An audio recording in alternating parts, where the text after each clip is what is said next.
Hello, Agnes. Hi, Robin. Today we're going to talk about the book The Crisis of Culture by Olivier Roy, 2023. Uh, I would like to begin by stating that I feel emotional about this book. Okay. My listeners, uh, this book is so annoying, and kind of hated it. And at first, I was like, I'll just read 5 pages, and then I was like, I'll just read another 3 pages, and then I was kind of going page by page for a while. It doesn't really argue, it's kind of a rant. There's a lot of, like, half warmed over French theorists lurking in the background. It kind of feels like he had to get all of them in there somewhere. There's Bourdieu, there's Lacan, there's Foucault, sometimes named, sometimes not named. Um, it's just spewing references to everything, but a lot of references to, like, French cultural events nobody cares about. It's just such an annoying book, and the thing that's most annoying of all is I think it might have, like, a really important thesis that's true. So, that's, like, I don't want the thesis to be true, Okay. so I'm just, like, putting my cards on the table that I feel emotional about this book. Okay. I agree with you that it's frustrating to read, but I've taken this as one example of many that I've been pondering. Why is culture talk so weird? Not That is culture talk sounds like this book. right, but it's a lot of it is still weird from the point of view of a STEM person. Okay. So this is weird in in the way that a STEM work person might find it weird. In the sense that it's not sort of being really clear and precise and logical. Uh, Okay, but before we go so meta, maybe we should say what yes, please. claiming. Yeah, That's where I wanna spend most of my time. Okay, good. So my understanding is that the thesis of the book is that culture itself is undergoing a process of deculturation, which is to say, we're like, he doesn't put it this way, but you could think, okay, culture was humanity's superpower. Like, look around you. Did any other animal ever achieve anything? Basically, no. No cities built by mice. No technology made by lions. Right? All the other animals are just abysmal failures. We've achieved all this amazing stuff, not, only or exclusively because we have big brains. Yes, we do, but so do some other animals. It's because we figured out how to work together in particular ways, and culture is a kind of general word for how we work together, for how groups of us get together and, are able to kind of cooperate in pretty, like, deep ways. And then he doesn't frame it in that historical terms, but I'm putting it that way to make it more dramatic. We might be losing that. That might be ending. Um, and then we will be entering a new post-cultural human era. So I I sorry to interrupt you. I I also then wanna say what are his, like, arguments for that, but I just wanted to get the thesis on the table before. But you can supplement the thesis, and then we'll talk about what the arguments are. I agree. He's trying to say something in that direction. I think it's overblown, but real. So we previously talked about peasants into Frenchmen, and I actually think that's a similar process to what he's talking about here. So first we took peasant cultures and merged them into a nation, and then we are taking national cultures and merging them into more of a world culture. And in each case, there's a similar fact that um, in the merging, initially, people are going to be more aware of their differences from so say within France, they're going to be more aware of the other regions and how each region is different. And they're going to be merging in sort of fundamental values and fundamental approaches to things, becoming Frenchmen, but still they're going to be aware of their differences. They're going to highlight and focus on those differences, but they're going to become more shallow. Different pieces play, people from different parts of France might have a little different accent, or they might have different clothes or food. And, toward the end, they will each feel identified with the part of France they came from, but they will no longer actually be that different. And I feel like Roy is talking about that same process now happening on larger scales, wherein we are merging into more shared cultures, and say even within France, immigrants, et cetera, coming in and merging. And again, what we're seeing is that each person is losing this rich integrated culture they had that was pretty intuitive and pretty subconscious even, and they didn't have to think about it very explicitly, and they didn't have to invoke it very formally.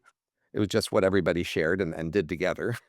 And then as groups are merging, you have to be more explicit about the new norms because people don't know them, and they have to be simpler because, people are trying to adjust to them brand new, but people are eager to hold on to their old identities in some way. They want to have identities. And in fact, the concept of an identity becomes more important, but it becomes more shallow. It's more a set of surface features that marks some sort of origin, but it less connotes deeper fundamental differences in norms and values. And he then sees that as the loss of culture, and it is the loss of deep integrated culture that was intuitive and that you just grew up with and you just understood by being in a place. What they call thick description in anthropology, what the anthropologists are trying to learn from each other, learn by going to somewhere, is this thick integrated culture. And that's very hard to intuit and communicate. Uh, and Roy is saying the same thing is happening. So he's lamenting the loss of that just intuitive, thick culture and replacing it with these, on the one hand, surface markers of the place you came from and that your identity, and also the more explicit, less deep, less, integrated, shared thing. And simultaneously, he's also lamenting the loss of high culture, which is, I think, that something that didn't exist in the peasant world. And it was so there's a number of features that were created by national cultures that didn't really exist in the peasant cultures. High culture is one, patriotism is another.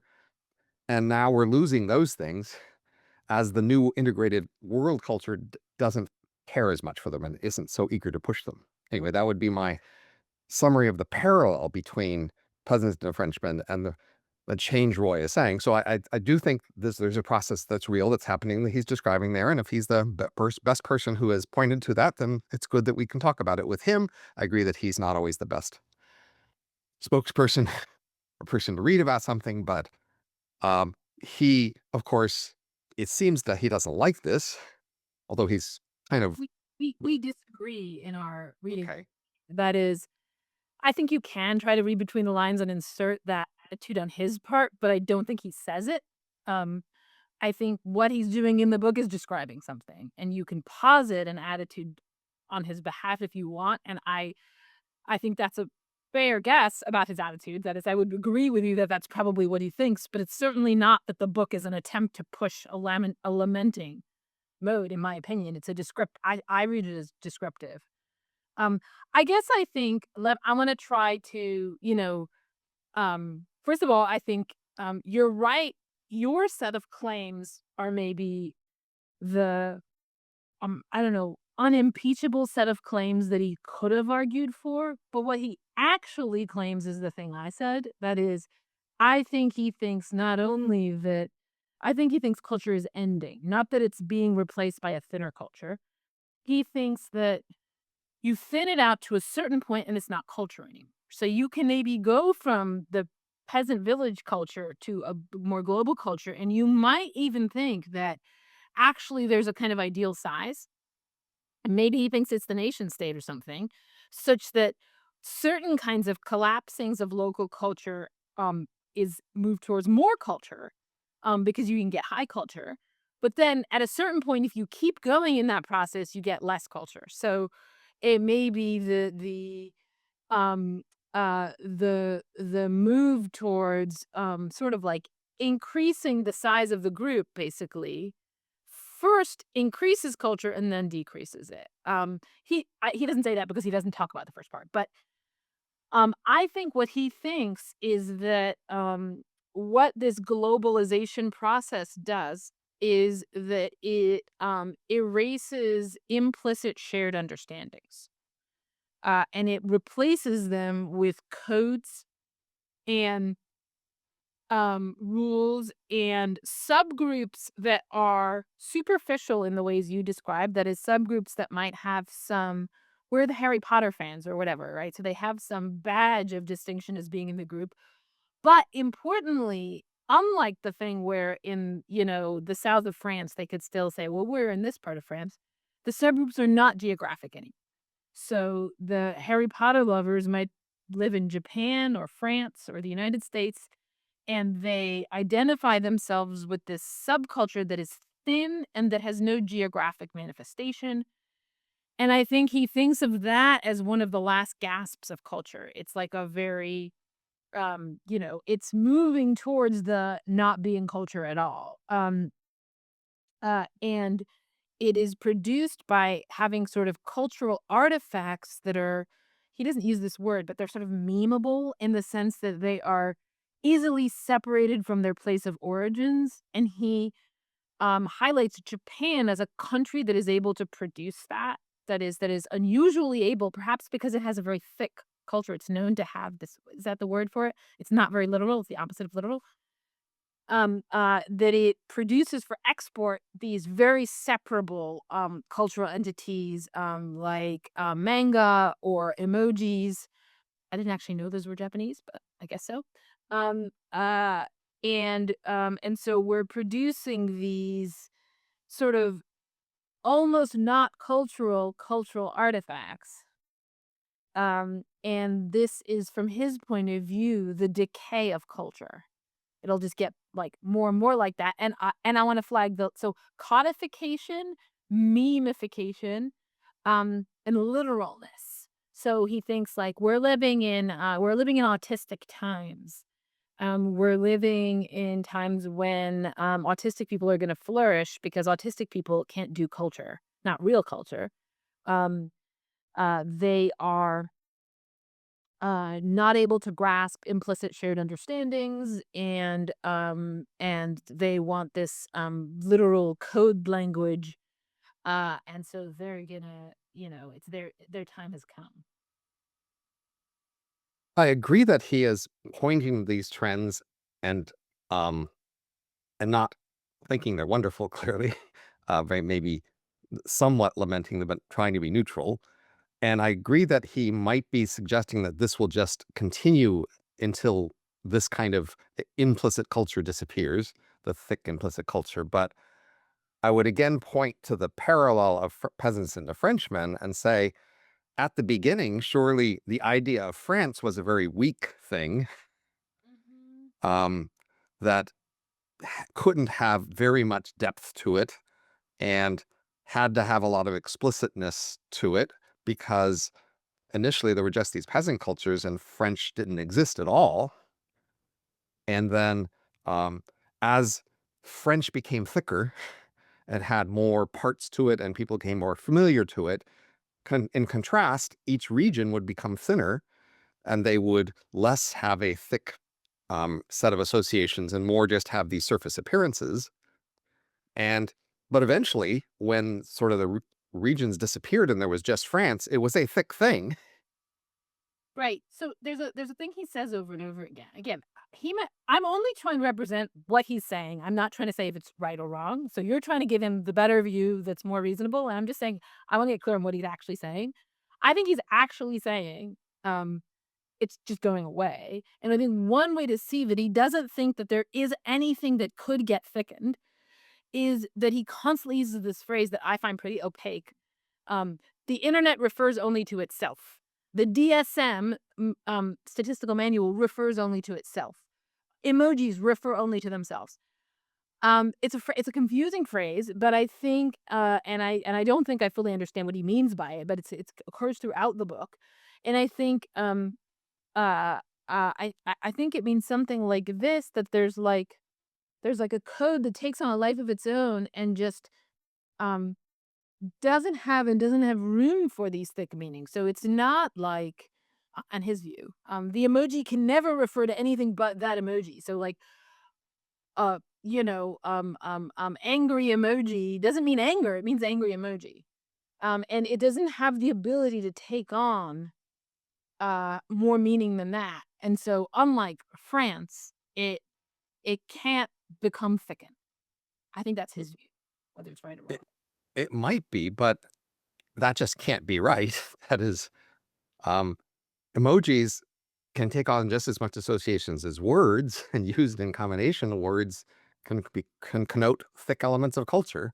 Uh, but initially, when you're learning a language, so he talks about Globish, for Right. example, this simplified version of English, Right. and that at say European Parliament and in bureaucracy they use this Globish, And in, diplomatic contexts, Globish is used in order for people from around the world to speak to each other.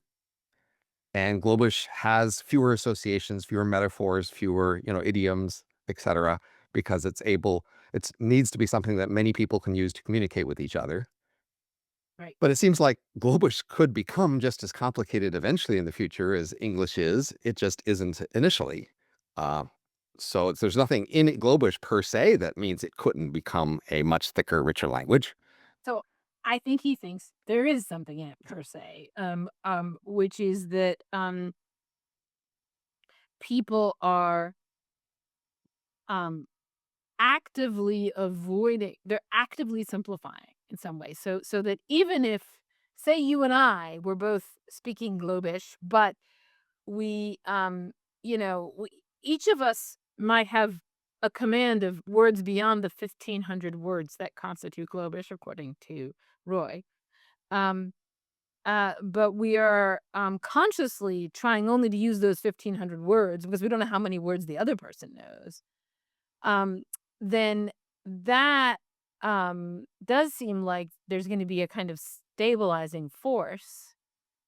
Um, I mean, here's a line, okay? A line from towards the end of the book. He says, in a society that is fluid while also subject to meticulous normativity, how can culture develop?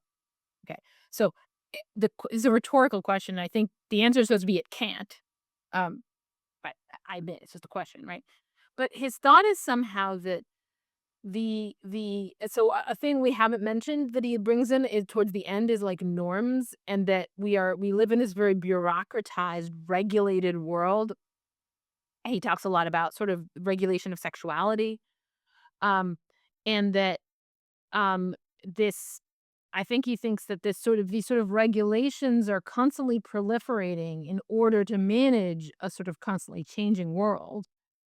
Um, but the presence of change and heavy regulation, is going to prevent the sort of slow growth of culture as you would sort of need you would need, like, people to be hanging out for a long time under similar circumstances, um, and you would need there to be not constant pruning of any kind of innovation or change, right? But in a very normativized environment where if you do something differently, you're gonna get sanctioned, where also things are changing really fast, I think his thought is you can't get that thickening. I'm happy to accept that as a description of his claim, but I just want to say it's wrong.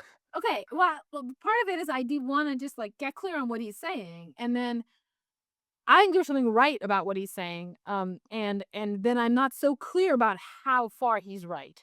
Um, and, like, I guess I think one thing we might think is we are currently experiencing deculturation, that is a move away from culture itself, which perhaps was also happening when the French peasant groups got unified.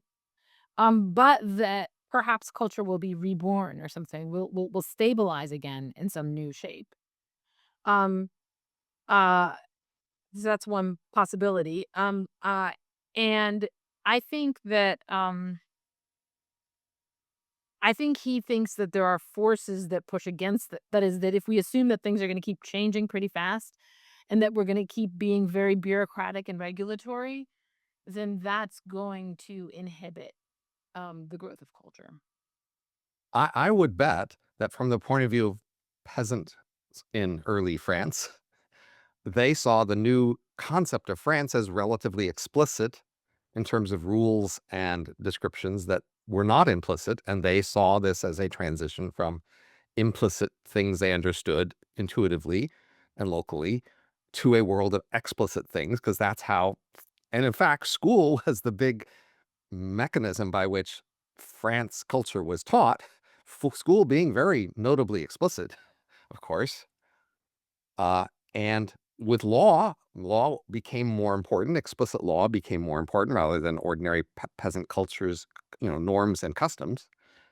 And so you could have at that time seen that as the loss of culture. But eventually the rest. So it's basically one part of culture is emptying out, but another is filling in. So let me describe elements of world culture that are in the background that I think he's just not noticing that are accumulating. So I've, noticed that world regulation has become much more convergent, not because of explicit rules, but because of shared norms and values that the world is coming to share by having lots of world contact. So if you look at regulation of energy or nuclear power or airlines or banking or medical experiments or COVID recently or organ sales, you'll just see enormous worldwide convergence. All of that is explicit. No, it's each place has explicit rules, but there is no explicit world rule about them. The world is, The rules that exist are explicit. So he thinks it's essential to culture that it's implicit. That no, you never say it. I'm saying there is something behind these rules are the same because of something else that isn't the rules.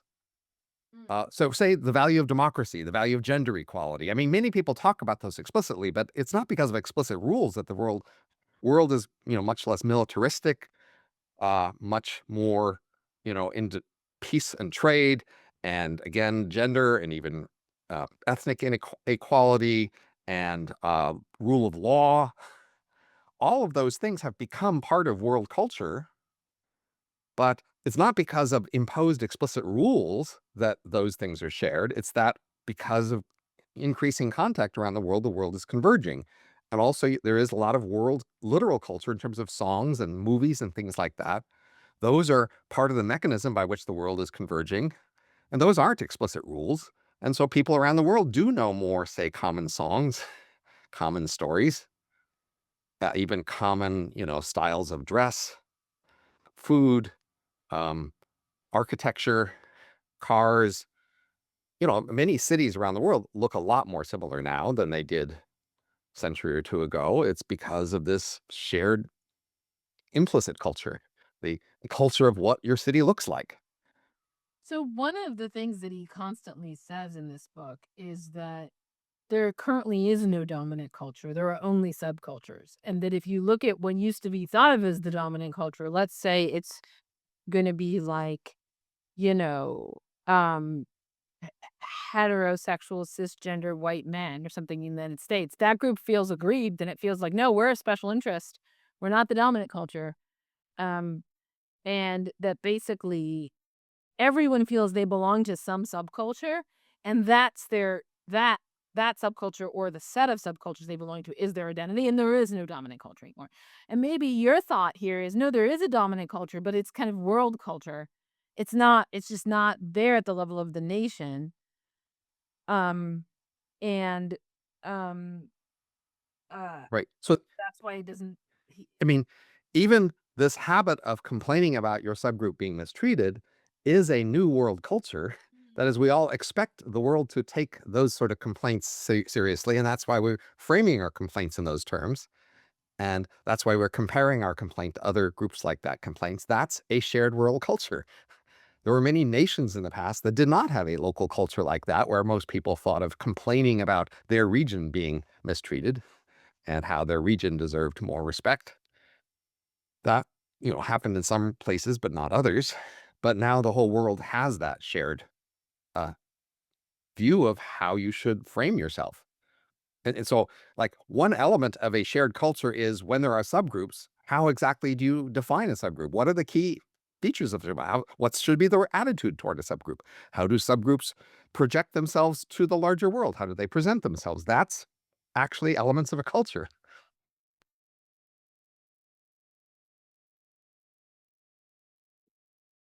So I was thinking about how if we think about this parallel between, peasants into nations and then nations into this world, and he's focused on the last part of the transition, there are similarities, but I can also see differences.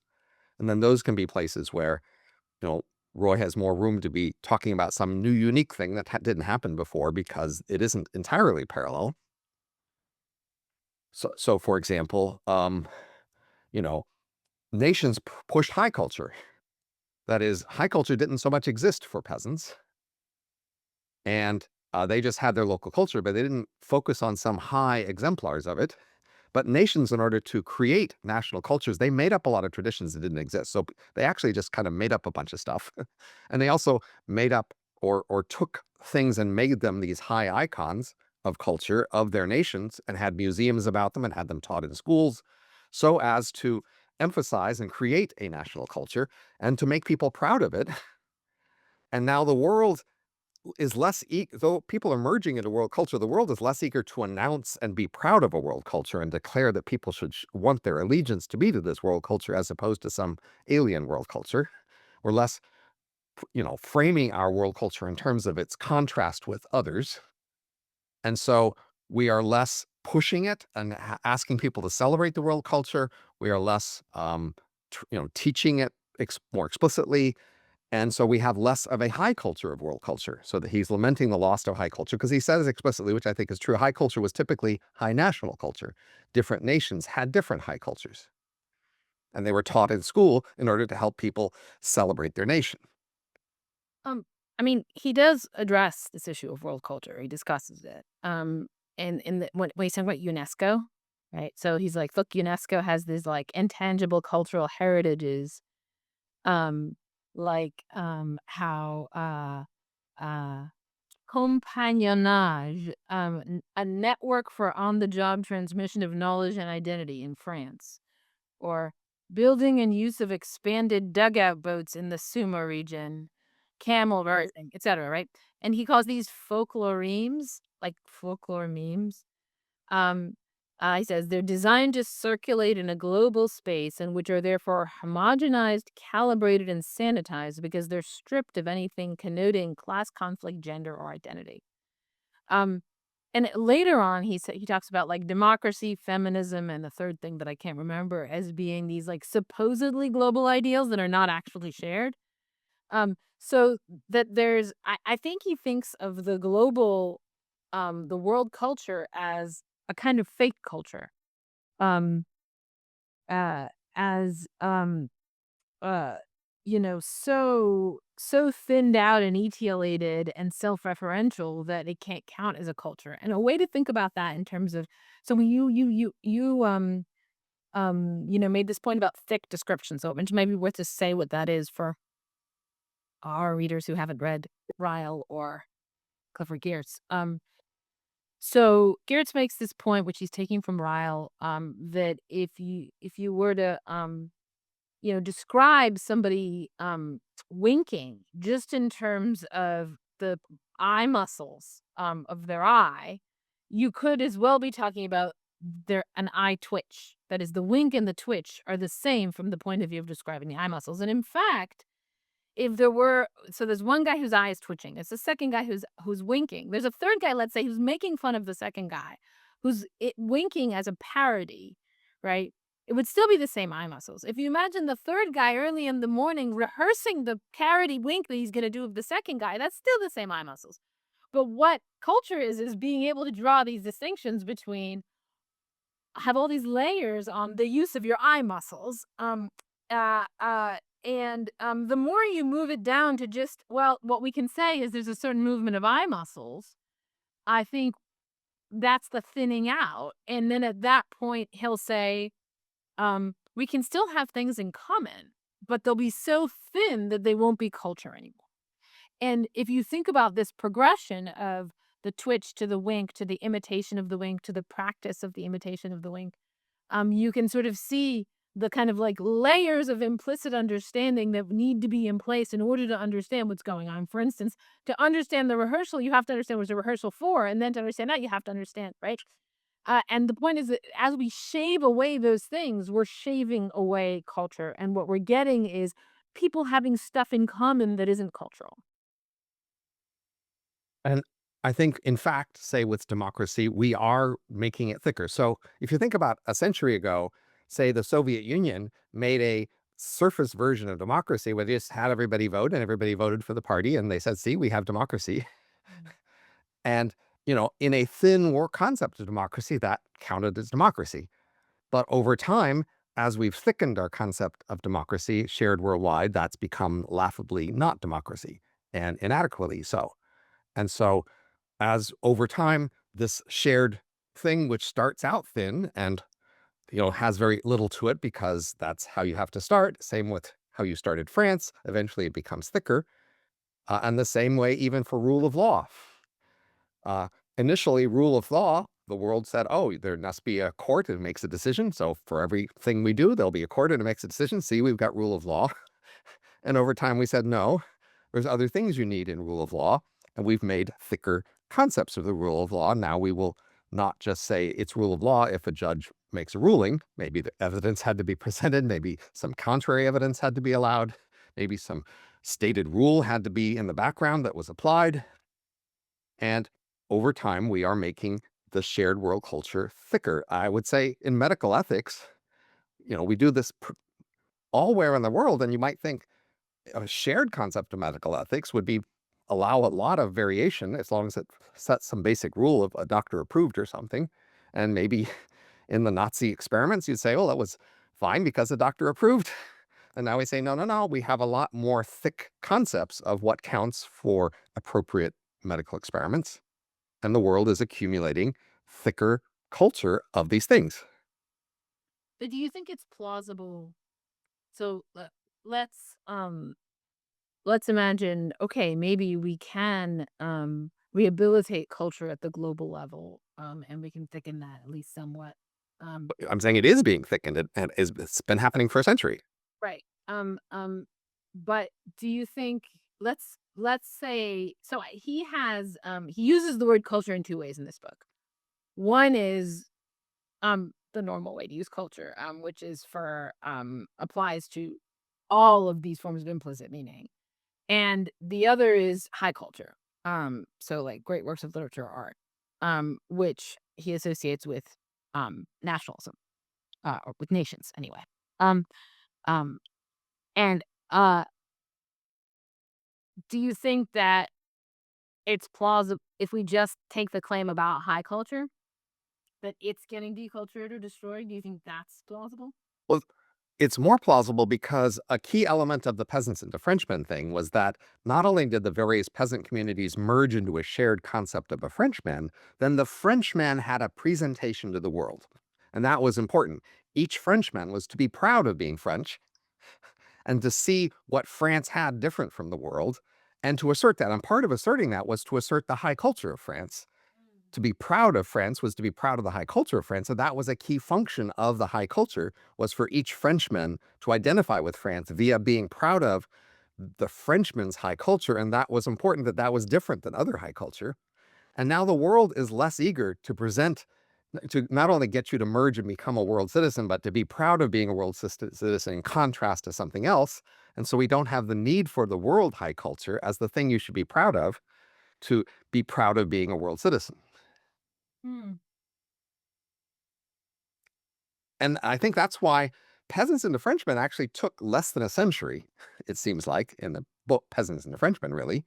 Yes, much less. Like, And so the war merging the world's been taking longer than the merging of peasants into nations. And that seems to be because the world is just less eager to push it. There isn't a central world organization that is pushing the world identity. Peasants and Frenchmen happened because a lot of explicit policies from the center nation of France explicitly crushing local cultures, forcing them to merge and forcing them to celebrate. They funded museums, they funded representations of French high culture in order to push the nation of France, and the world hasn't been doing that.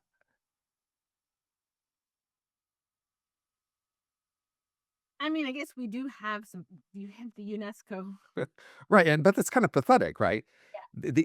None of us look at UNESCO World Heritage Sites as the peak of world culture. That's Right. just not something any of us do very much. There's not a classroom in college about UNESCO world culture. There are many classes in college that teach high culture, but those don't show up in them. Right. Right. So, I mean, that is interesting. It's a very um kind of reductive angle on high culture to associate it entirely with nations and but when I think about it, I have to admit that um even the biggest fans of really any form of high culture think of it as being very significant information to know what country that author came from, right? So it's like if you didn't know that Emile Zola was French and you thought he might be German, Greek or something. I think he was by origin Greek. Um, Gives us a different view into Zweig's book that we talked about last time, where he's focused on all these people who have high culture, but are identified with these different nations, even using the national language. And he wants them to merge into more of a European right. concept. He wants I mean, yes, I think it sort of suggests that like Zweig is himself part of the beginning of the end of high culture. Um, but what he wants, and we talked about this last time, is for somehow to have this, pan-European brotherhood of distinct nations. Where like he would have been horrified by Globish. He just thinks that all the French people should learn German and all the German people should learn French and they should all also learn Italian and just like him. Uh, and like there was a time when people were doing this and people just learned tons of languages and spoke to each other. When you were wherever you were, you spoke in their native language. That was a thing. And that does seem substantively different from people speaking to each other in Globish. Um, so And the first supports the prestige of each nation via its high culture, and the second does not. right, right. Um, but it would sort of, people are often observing that, um, although more and more novels are being written, they don't seem to be very good anymore. No one seems to be very as into them. Like the era of the novel feels like it's over now. If you say that, people are going to always say, "Well, but people don't appreciate what's good in their own time." Um, But, I'm somewhat convinced by this argument, having read a fair amount of stuff that's written recently and having there's a few things that are very good, but they're very few very, very few considering how many are being produced. Um, And it might be because there's less demand for high culture, and partly because there's less demand for high national culture as a way of asserting national pride. so if you think about, like, someone like, um so Law was a popular writer. That is, he was not high culture. He was not. He has become high culture, and that's a thing we can do with old people is raise them to high culture, whether they were seen at the time or not. Right. So maybe there's stuff that is being written now that will become high culture later, I guess. So that's the question is like, will there be high culture? Will we raise some stuff from the dregs of our culture? Will we decide that maybe Harry Potter will be high culture or something? I I think we will, but that will require that the world acquire this thick culture, and then it will have a status ranking, and then the high status stuff will be the high culture. But that'll take a while. I think that there is, like the battles over the canon that it felt to me like they started in like the 1980s or something. The literary canon, like, are we reading books outside of, like, Europe and the UK or something in America? Or are we reading books by women or that sort of, dispute about, like, what are the great books?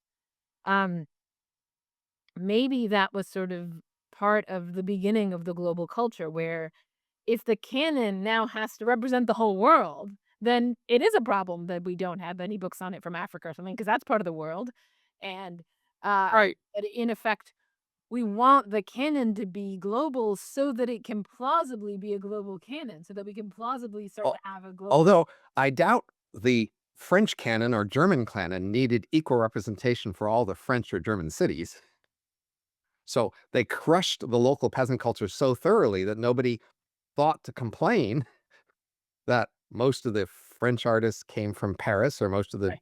German artists came from Berlin, etc.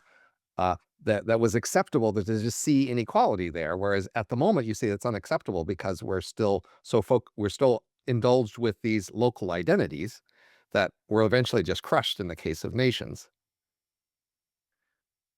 But plausibly, we won't crush them nearly as fast because there's much less of a need to have a global identity in order to oppose the aliens.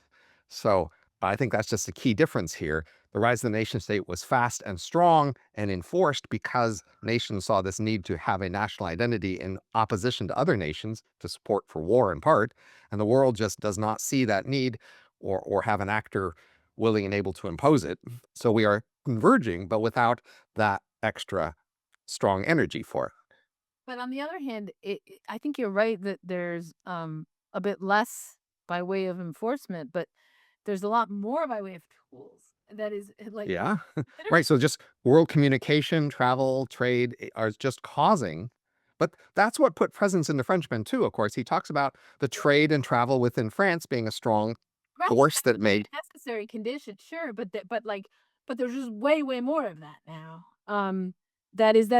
That's why so much of this book is about the internet and, the internet as putting all these various cultures into contact, and thereby starting to make it be the case that no culture is truly local anymore.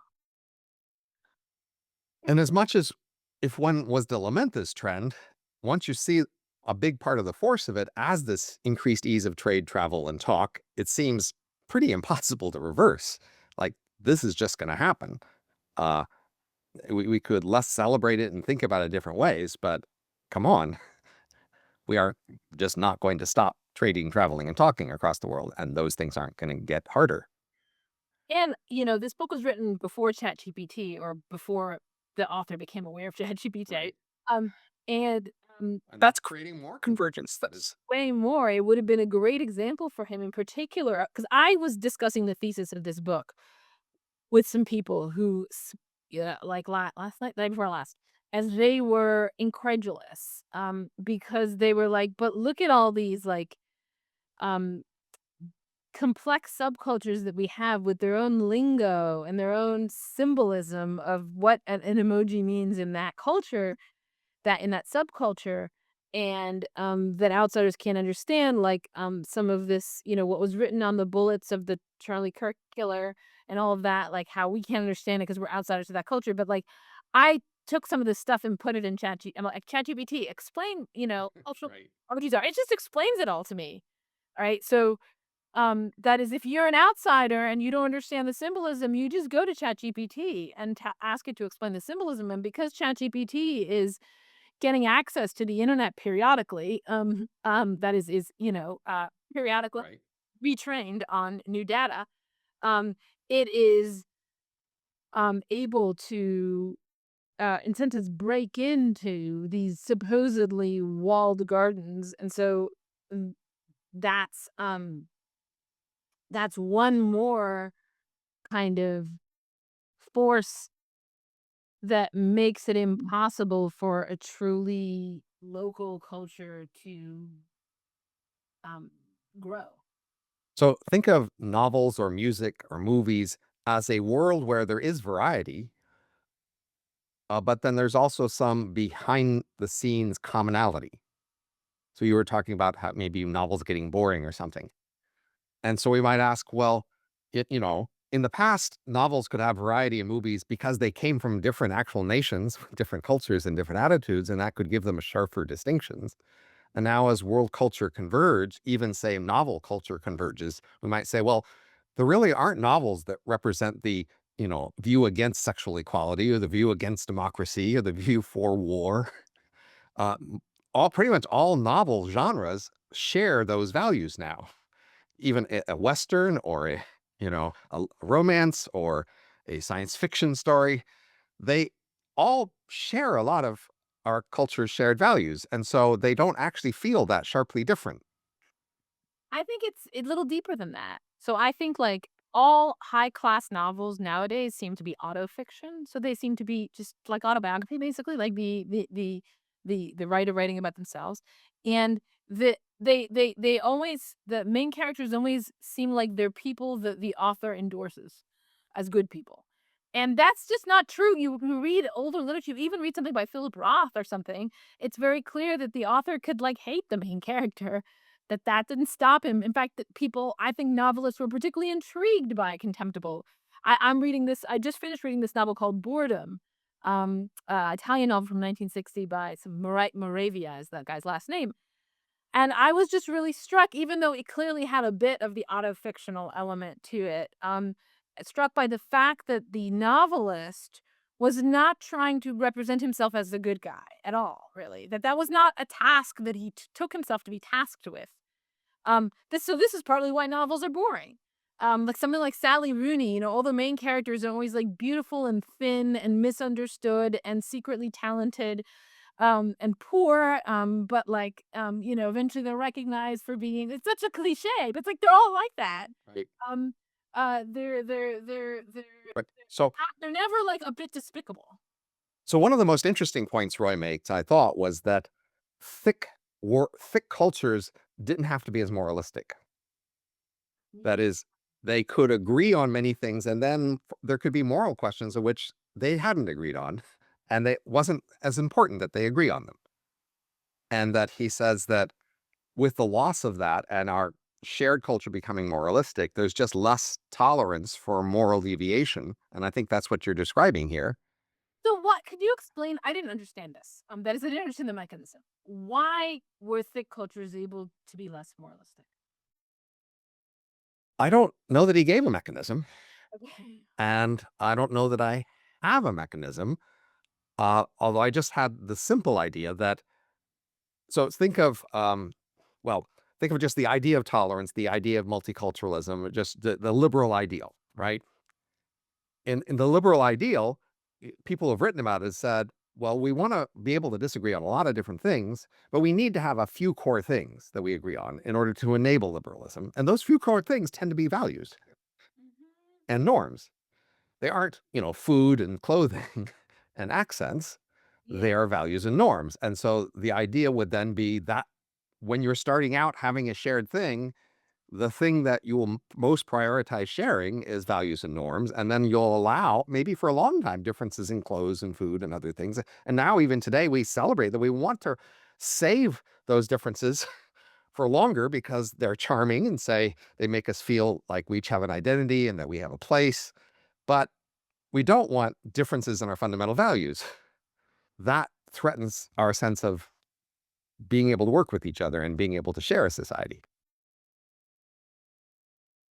Right, and so we might imagine, um, like, here's a story that was long I don't know, I had it in the back of my head, and I don't know where I got it, but probably Jewish school, which is that, like, what makes you Jewish is that your mom is Jewish. If your mom is Jewish, you're Jewish, and so, what you believe doesn't make you Jewish, and that's, like, even quite religious people that I knew, they sort of saw what they believed as incidental. They saw that it was their sort of heritage and then their practices, like, do you light the candles on Shabbat? That sort of thing. Do you go to synagogue at least on the high holy days? Um, and once you do all those things, you're kind of free to believe whatever you want. And so you actually have a lot of like cognitive freedom. Whereas if you're a Christian, um, you can become a Christian kind of easily. You just have to adopt certain beliefs. But like one of them has got to be you're not an atheist. Like you can't be an atheist and be a Christian.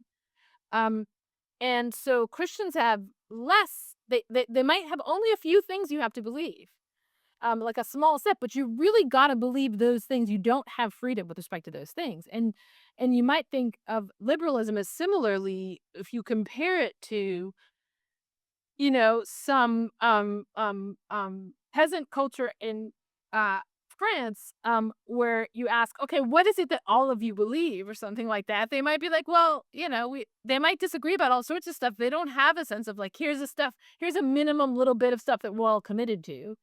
They feel bonded together because they came from the same place, they practice the same things, and there might be and this is clear in Zola, there's often just some people in the village that are super weird and have all kinds of crazy weird beliefs, but they still belong, for other reasons, and so once you are bonding on the grounds of ideas, you suddenly have ideas that you're not allowed to question, and that shows up for the first time with liberalism, that there are ideas you're not allowed to question.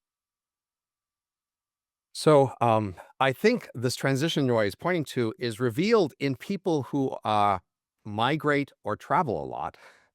I because I think a thing that just happens generically with such people is first they start to notice that they are different.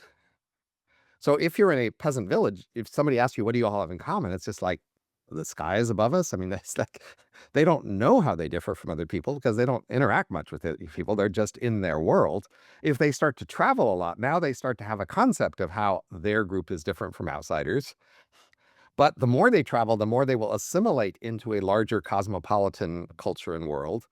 But what they will retain longest is the markers that of clothes and accent or dress, food, you know, uh, holidays, the things that are markers of their world that other people would see and notice. Those are the things they last longest with, but they are losing their distinctive values and norms, which were always kind of invisible to them anyway. Uh, and that's partly what's happening in our world. It's happened during peasants to Frenchmen, and it's happening in our world too. That is, we have these, identity groups that don't actually mean much. You know, you have us, Even retaining those things, that's the thing. Like, if I just think about my own experience, it doesn't seem true. If I think about just clothing or something.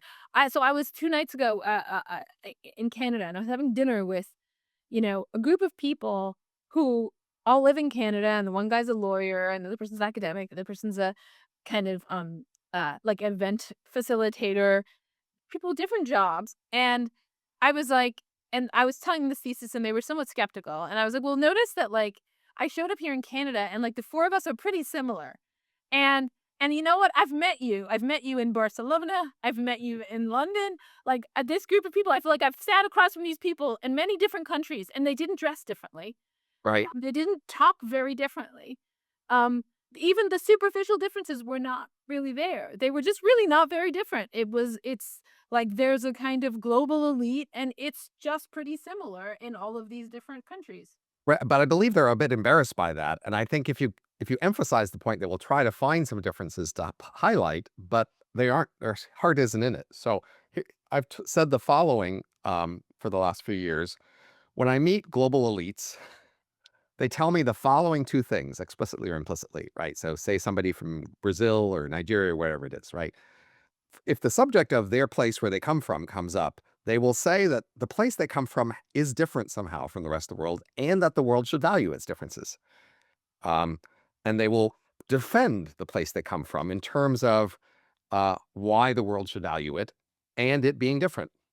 But if you look at them personally, they will basically implicitly say, look, I could fit into any global organization or event just fine. None of my differences will be a problem.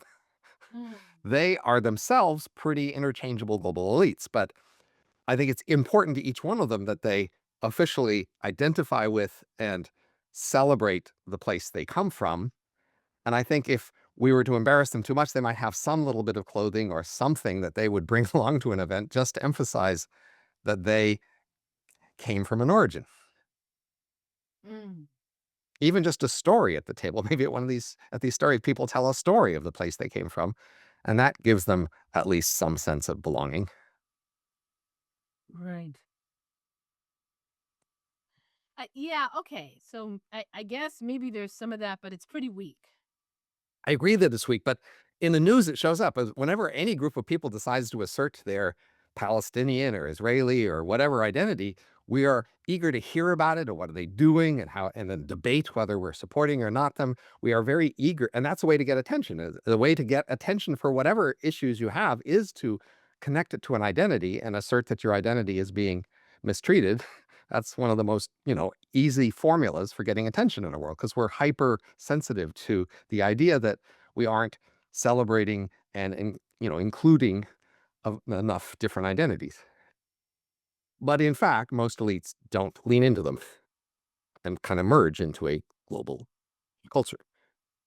I wonder if so here's um uh a funny thing that's happened to me in sort of promoting my book and doing events in my book is that I there's a question I get from at every event.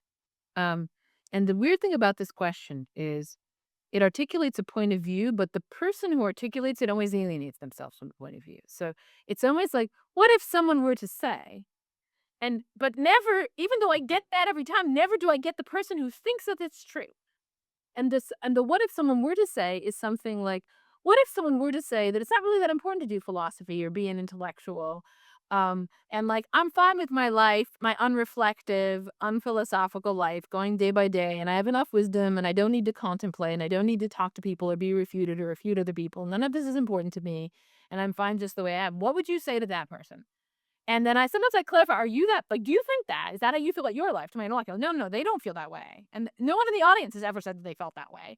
So I somehow there's this person who never shows up to my events, but who's always relevant at the event, that we have to say something to them that they're not there, Right. the person who's not an intellectual. So there's a kind of non-intellectual who's never in the room, but who we always have to address. And I feel it's similar to this point about um, the the othering, the culture that we're othering. That is like, oh, I'm from Spain or I'm from Brazil. Now, nothing about me is very Spanish or Brazilian. I could be anywhere but I still need to speak for the people who are not in the room, who are the regular people of this group, and we need to somehow feel like they're represented, even though no one wants to identify as being one of those people, because that would somehow be low class. Right. I think every culture has a set of iconic voices that we're supposed to think of who could speak and that we should be able to address, even if they aren't very represented in the world. Like, among medieval Christians, you could say, well, what would a saint say? Or what would Jesus say or something? And you would need an answer for that, even if you never saw any real saints or Jesus around you. Well, Jesus is a special case. Okay, Okay. that's you're not going to get, but like saints, I mean, you could ask a saint. I mean, you at least in principle, you could ask a saint. Um, uh, uh, at least if they're sanctified before they die. But Um, people might say, like, sure, want to be rich and comfortable, but a saint wouldn't need to be rich and comfortable. Shouldn't we think of, how a saint might feel about this issue or something? I mean, I will just say that that's not an objection that I have got. That is No, but I'm saying in the medieval world, whatever you're proposing, they might want to like ask what a certain kind of view would see of it. right. Um, but the person that's like being brought into the room is supposedly a very common person. Almost everybody is supposed to be like this person. There's a very small rarefied group of people that's like me and the person I'm talking to, or me and the crowd I'm talking to. But there's almost everybody else in the world who never shows up to any event. But we have to somehow get their point of view in, and their point of view is one that nobody wants to identify with, which is one doesn't really need to be very intellectual. And so, yeah, I guess you could say, what would a saint say? Or someone could say, what would a Russian person say to this book or something? This you mentioned Tolstoy. I don't know. Maybe there have not been Russian people at my events, but like no one feels the need to bring that in. But they feel the need to bring in this everyday man. Well, so he also talks about how we have more explicit rules, say around sex, and there's a sense in which more explicit rules are invoking these various hypothetical people who could have an objection to something, even if intuitively it doesn't seem like they're very common. It's very important to make sure all the possibilities are considered in consent, say. Yes.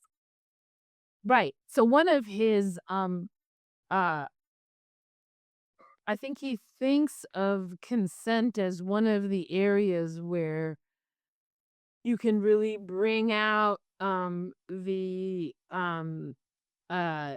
problem of the lack of shared understandings, and the trying attempt to replace that with a contract. I was very struck by a regulation that was made by Lake Tahoe Community College, where of yes means yes, where it says, together we can make sure that when sex happens, it is a positive experience for everyone involved.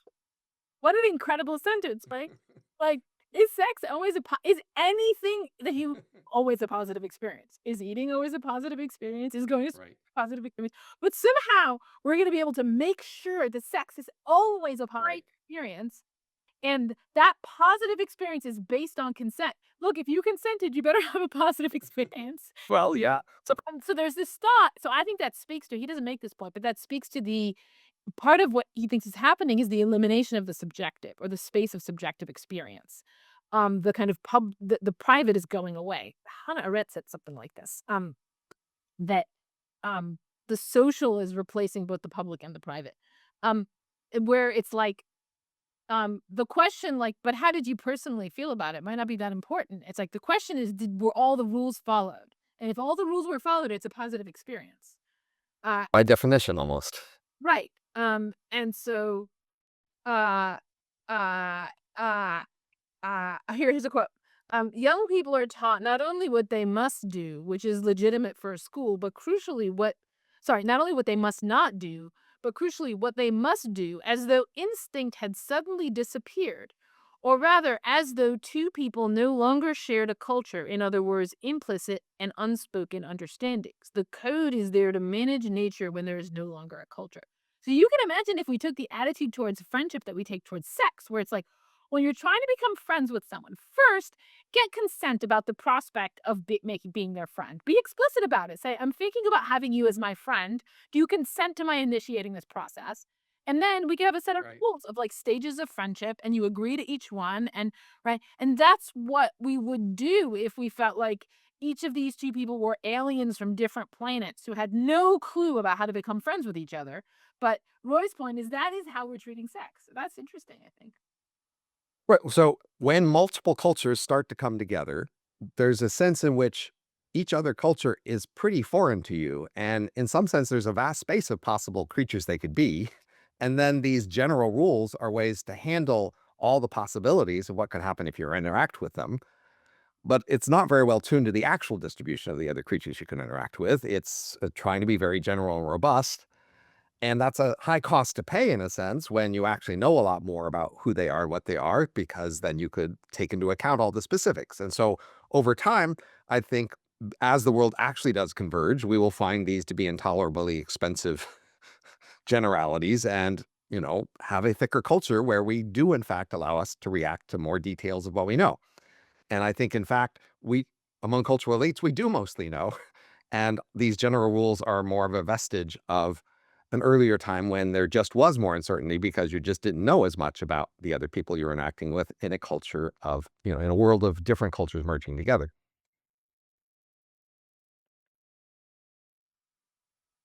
We should probably stop. But do you have any final thoughts?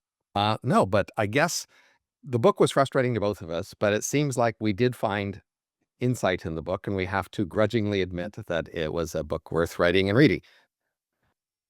I concur. All right, stop for now.